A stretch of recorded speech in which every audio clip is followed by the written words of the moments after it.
আসসালামু আলাইকুম বন্ধুরা। এই যে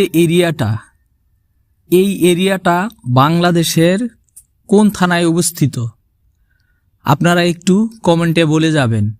এই বাঁশের সাঁকো বা বাঁশের ব্রিজ কোন এলাকায় থাকতে পারে, যে ব্রিজ দিয়ে নাকি ছোট ছোট বাচ্চারা এবং প্রচুর মানুষ পারাপার হয়।